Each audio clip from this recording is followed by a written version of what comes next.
हमारा शरीर शांत होगा तो मोक्ष की प्राप्ति कर पाएंगे। अरे जीते जी मोक्ष की प्राप्ति हो जाती है कि मोह संसारी मोह है क्षय हो जाए। और मोह की क्षय को होता है कि बिन सत्संग विवेक न होई राम कृपा बिन। तो बिना सत्संग के विवेक नहीं होगा। विवेक क्या चीज होती है? विवेक होता है जैसे नीर खीर, जैसे दूध से और जल को जो हंसा अलग कर देता है दूध और जल को, ऐसे ही हम सत्य और असत्य को अलग अलग जान जाए पहचान जाए, यही विवेक है।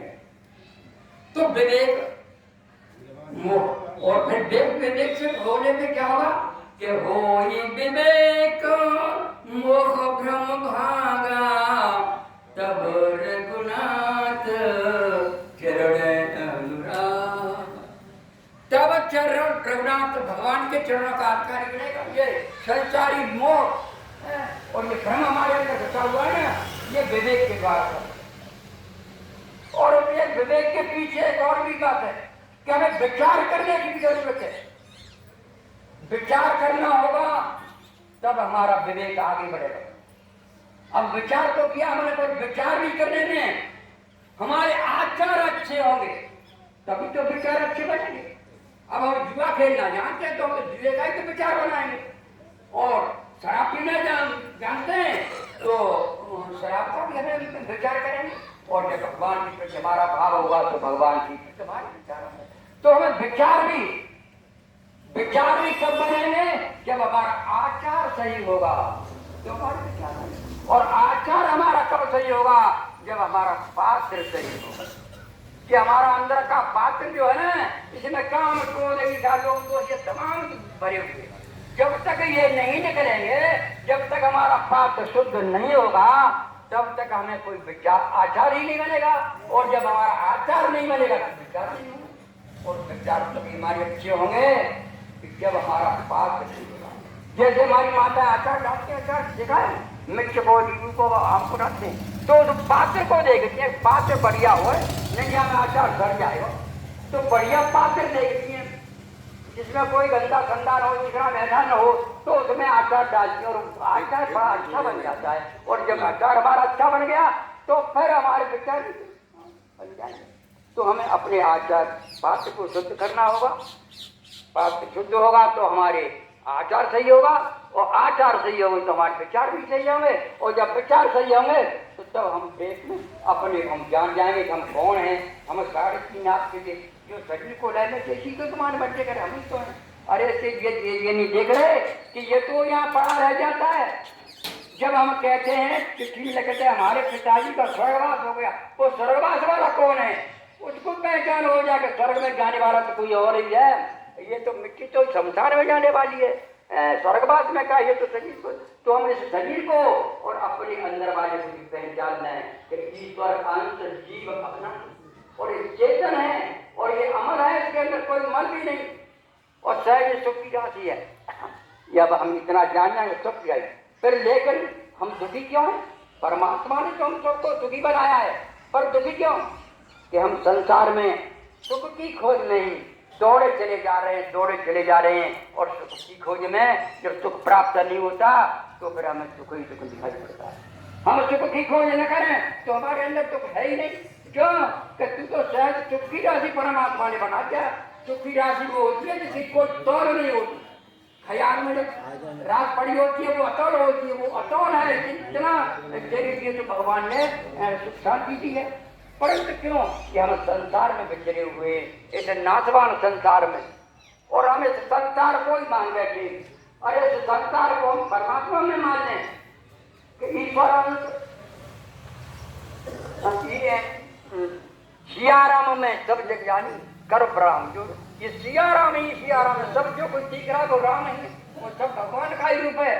तो फिर हम संसार नहीं देखा तो फिर ये सत्य है, वो असत्य नहीं है। और हम भगवान को न समझ करके और हम संसार की ओर चले जा रहे हैं, तो संसार की नाशवान आग है, कर नहीं है। तो इसे नाशवान की ओर बढ़ते बढ़ते हम रास्ते दो हैं, एक सतमार्ग का रास्ता है, एक प्रिय रास्ता है, एक श्रेय है। हम सिरे वाले ऊंचाई वाले रास्ते को नहीं जाना चाहते, क्योंकि ऊंचाई में कौन चढ़े, सिरे से रास्ते पर हम चलने को तैयार हो जाते। तो सिरे में चलते चलते चलते चलते भवकूप में पहुंच जाते, और उस भवकूप में जाकर के अब जब हम कुछ आगे नहीं दिखाई पड़ा तो फिर कहते हैं अरे हम कहाँ जाए।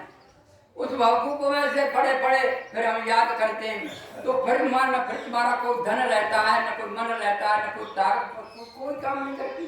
जब कोई काम नहीं करती भवकूप में पड़े तो तब हम याद करते हैं कि अरे परमात्मा अब तेरे बिना कोई नहीं, और आंख मूंद करके और हम भगवान का भजन करते कि हे प्रभु अब ये भवकूप में पड़ा हूं मैं, चलते चलते ढलान में चलते चलते भवकूप में फंस गया।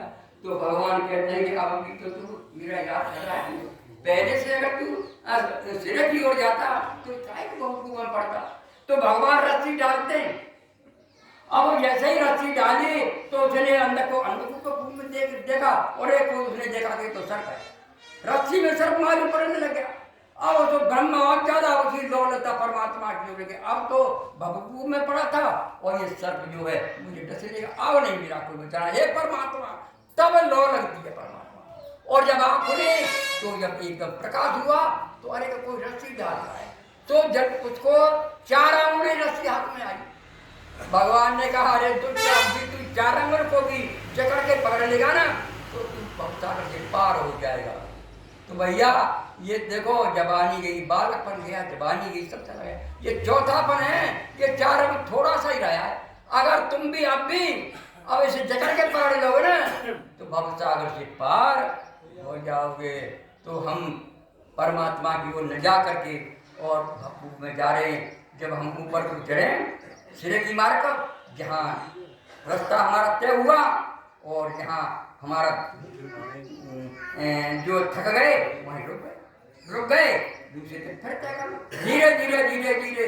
जैसे हम टुकड़ा या कोई जाते हैं टुकड़ा को तो मील गड़े हुए हैं, 1 मील 2 मील 3, टुकड़ा जो है 5 मील गए, और हम मील को देखते रहे तो कैसे लगे, हम आगे बढ़ेंगे। और जहाँ शून्य आ जाए वहीं समझ लो 0 आ गया, कहाँ अब टुकड़ा आ गया, तो वहाँ फिर कोई तो चेतावनी देने के लिए हमारे वीर गड़े हुए, हमारे गुरु है सतमार्ग की रात को बताने के लिए धीरे धीरे चलते चलो, तो सतमार्ग पर चलते चलते और वहीं पहुँच जाओ जहाँ पहुँचना है। परंतु हम उसी ओर ले जा करके संसार में चल रहे हैं, और संसार में झाड़ियों में उड़ते काम में कूद में डोम से निकलते निकलते ही हमारा शरीर शांत हो गया। न परमात्मा के न कहते हैं कि माया में दोनों गए, माया मिली राम दुविधा में दोनों, तो न माया मिली और न राम मिले, बीच तो हमें परमात्मा की प्राप्ति करने के लिए ये संसार की रहेंगे, संसार में इसके संसार की कामनाओं से करके भगवान के नाम में लगे। ये बड़ी अच्छी बात है। जैसे निर्मयगढ़ी में सत्संग होता है और एक महीने में 3 4 सत्संग, ये तो बड़े सौभाग्य की बात है। परंतु यहाँ पर भी कुछ दुष्ट लोग ऐसे बैठे होंगे कि वहाँ इस सत्संग में परमात्मा की इस जगह पर आने को भी नहीं आना चाहते। क्यों? कि वो दुष्ट, उन्हें परमात्मा ने ऐसा बनाया ही है कि वो आएंगे बिना परमात्मा की कृपा के बिना, संतों की कृपा के बिना सत्संग भी नहीं मिलता। तो ये भी सौभाग्य बात है, और हम अपनी वाणी को ये विराम देंगे कि सत्संग में आओ और अपनी परम की और परंपरा